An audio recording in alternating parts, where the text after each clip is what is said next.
Yo, welcome back to Dolphins United, the platform for Dolphins. You heard me. We back in the house. This is the preview of the game on Sunday. We gonna be at Detroit.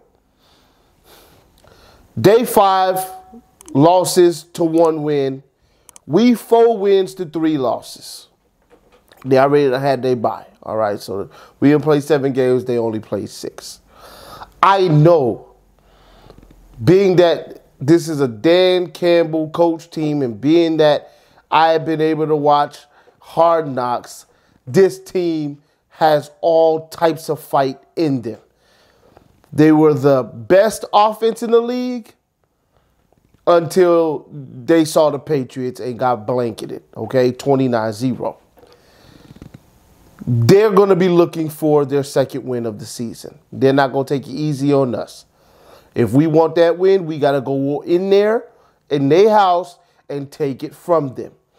This 1 o'clock game is not going to be an easy game. I don't want anybody to think that this is a give me. There are no give me's in the NFL because anyone can win on any given Sunday. I'm not going to take them lightly. You shouldn't take them lightly either. All right, let's talk about this team real quick that Dan Campbell is coaching. And I believe Dan Campbell is a great coach at that, all right, in the making. Offense, talked about it. They have weapons on offense. Looks like St. Brown's might be able to play. Looks like DeAndre Swift is coming back off injury. Jared Goff, we'll talk about him in a second. Offensive line, decent. Run game, decent. Decent weapons. All right, not all world weapons, but they do have St. Brown. And they have a couple other weapons, okay? And then Hawkinson as well at tight end. He's a good one, okay? So they got some things. When we talk about Goff, Goff is an inconsistent quarterback. There are days he looks really good, and then there are days he looks really bad. He kind of reminds you of Rex Grossman back in the day.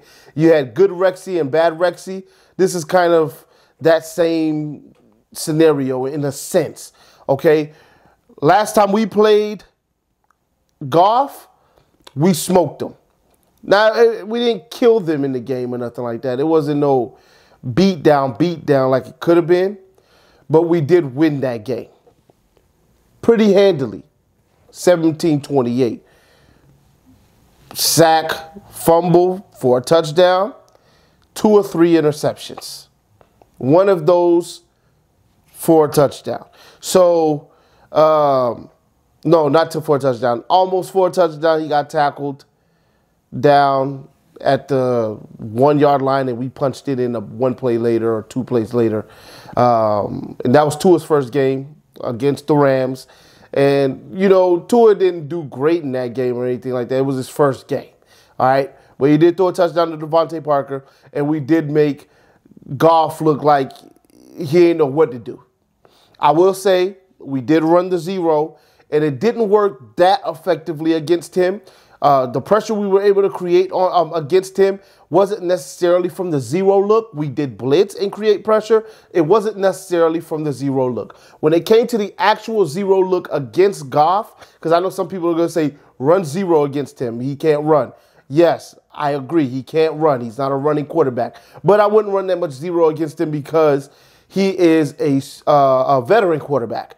And veteran quarterbacks understand their hots better than the rookies. So he's going to get the ball out to his hot. He got the ball out to his hot a lot in that game, all right, and made the right read out of that 0 for most of that game. That wasn't his issue. He was just inconsistent. Ball placement, accuracy, stupid throws, defense, you know, guarding the receivers at times. And then he still made some plays as well. So I would expect more of the same. I think he's going to make some plays. I think he is a quarterback that has digressed. He's not as good as he once was, the same quarterback that led them to a Super Bowl. He's not that guy, okay? Definitely not that guy. So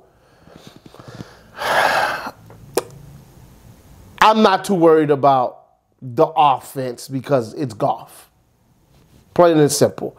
If we play like we played last week, we should be fine against Goff. Now, when it comes to the running game, they run the ball.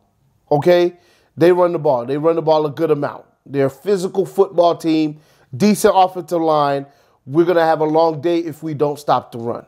We got to be able to stop the run because that's the team. That's the thing I'm worried about when it comes to this game. If we're able to stop the run, I don't see them having as much of a chance. If we don't, then he's going to kill us with play action because that's what Goff can do. Okay? He did play with the 49ers. What he can do is what Tua should be able to do is play with his back to the line of scrimmage and locate the open guy. He did that a lot when he was with the Rams. So that's something he should be able to do. If he can run the football, they're going to incorporate that play action a lot more. They run some type of, according to Boyer, they run a similar scheme to us. So you can expect some wide zone. You can expect some bootlegs out of single back, things like that, right? Some rollouts. You can expect some of that stuff, some nice misdirection play action, just things like that. All right, we know what we're looking for on defense when it comes to that because we played against it in training camp, but we got to be on our P's and Q's so they don't burn us over the top or miss tackles, all right? This is a team also that likes to run a lot of screens. They're going to screen us to death, and we're not good at screens so far. So they know that. They're going to be implementing screens. They have linemen that can get out there. They have wide receivers that are willing to block on those screens. They run screens to tight ends. They run screens to running backs and to wide receivers. So we have to watch out for all three phases, and they don't just run it on third and long. They run screens on short down and distance as well to pick up chunk plays. So this is a team. Screens, I'd be worried about with them more than probably any other team so far that we've played because they run a lot of screens and they're really effective at running screens as well and getting run after the catch a lot. Okay, so we got to be weary of that and the run game. We're able to do what we need to do and tackle. All right, if we're able to tackle, because that's a problem as well, letting their running backs get off a lot of yards after contact. If we're able to tackle, we're able to shut down the screen game, then we should be okay as it pertains to their offense. Now, let's talk about our offense versus their defense. They're missing a whole slew of players. They're missing a few cornerbacks that's not going to be there, like a safety. So they're missing guys. Like 5, I think I counted guys that are going to be out on defense. That bodes well for us. We're not coming off a great outing on offense. Offensive output wasn't what we would want. This should be a game where we could jumpstart that a little bit and do a little bit better, especially with the injuries they have on their side. Now, people are going to make excuses if we do have a great offense in this game and say, oh, it was only because of this and that. I don't care. You go throw it 500 yards against them. That's what you're supposed to do. I'm not worried about that. Speaking of 500 yards, this is what I'm expecting for this game, okay? Not necessarily 500 yards, but I'm expecting at least 450 on offense. And anything less than that, to me, was not a successful day, in my opinion. All right, with the win, of course. You know, with the win. We got to have, in my opinion, 150 yards on the ground. This team cannot stop the run. That's one of their problems on defense. Well, they have problems everywhere. They don't stop the run or the pass. So they're just not a good defense, period. And a given Sunday, but we need to be able to, with our weapons, take advantage of that. 150 yards on the ground is what I want to see. We got to be able to run the football against this defense. We're going to win the game if we can run the ball for 150 yards and get at least one touchdown out of that 150 yards. I want to see Mostert get 20 to 25 touches. Maybe not carries, but touches, okay? He gets that, and he's the bell cow for this game, and we get over 150 yards, I don't see how we lose. Passing, we got to get over 300 yards passing. 150 plus 300, for 50 yards. All right, so you get it, right? 450 yards of offense for the day, over 150 rushing, 300 passing. Tua has to be able to take advantage of this weakened defense. They do have Jeff Okudah over there. He's about the only healthy guy they got. They got some other guys that are going to step up and play. All right, I don't know who all were backups or starters that were injured on their defense, but they still are missing those guys no matter what. And you need at least 4 corners when you go 4 wide. So you think about it, they're still missing their depth. Okudah, try him. Let's find out. All right, let's find out how good he is. Now, I know last year he wasn't as good, but this year he's kind of been a little bit better than last year. So let's see. All right, put Tyreek on him, put Waddle on him, and let's find out. All right, let's find out how good Jeff Okudah is. Let's see if he's still worth that top pick he was. All right, we're going to have to find out. We're going to have to test him a little bit to see if we can throw that way. Waddle, Hill have to have a good day. All right, and it's not really something that they have a problem doing. Yes, they've been subject to some drops, both of them, and the timing between Hill and Tua needs to improve, and I'm sure it will. This past week, I'm sure they worked on that.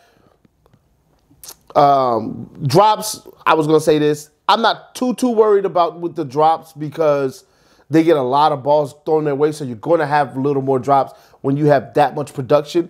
But there's some things we can clean up. We can do way better getting yak, getting touchdowns, and making an impact on the game. So I'm looking for that. I'm looking for Tua to be better, to be sharper, ball placement, on the money, going through his reads, not being rattled, things like that. They have a beast out there at the end, okay?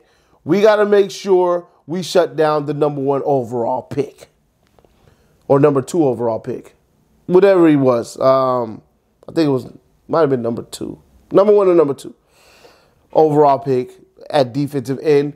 We got to do our best to shut him down. Last week, he had a sack and a half against the Cowboys. We got to make sure we bottle him up. If he's on Armstead's side and Armstead is playing, all right, if he's playing, which I would assume he is, but if he's on Armstead's side, I'm not too worried, but they'll move him. So we got to make sure when they move him to the other side, we have eyes on him, we chip him, we do what we need to do because we don't need him wrecking the game, okay? I like our chances in this game to win. I let y'all know on Tuesday that I was going to pick us to win. So this is nothing new to your ears if you watched that video on Tuesday, and even if you watched the first 5 minutes of that video because I said it very early. I have us winning this game 24-17. We only win by a touchdown. In some people's eyes, it's not nothing crazy, but I hope we score 30-some plus. But I'm not going to pick us to do that until we actually do that, okay? We've had one game where we scored that much, or way over that. So I'm not going to go ahead and be like, 35. No, 24-17, we win the game. We move on to the next week, and we prepare ourselves to try and go on this little run now, okay? Because it's about that time for this team to reach their potential. And hopefully in this game, the offense picks up some juice and some steam that we can take to the next opponent, and we can start rattling these games off because that's exactly what we need to do. I'll holler at y'all in the next one, please. Put your predictions in the bottom as well. Let me know how you're feeling about this game. Let me know what you think the keys are to winning this game, and then we'll go back and forth about it. I'll see y'all after the recap.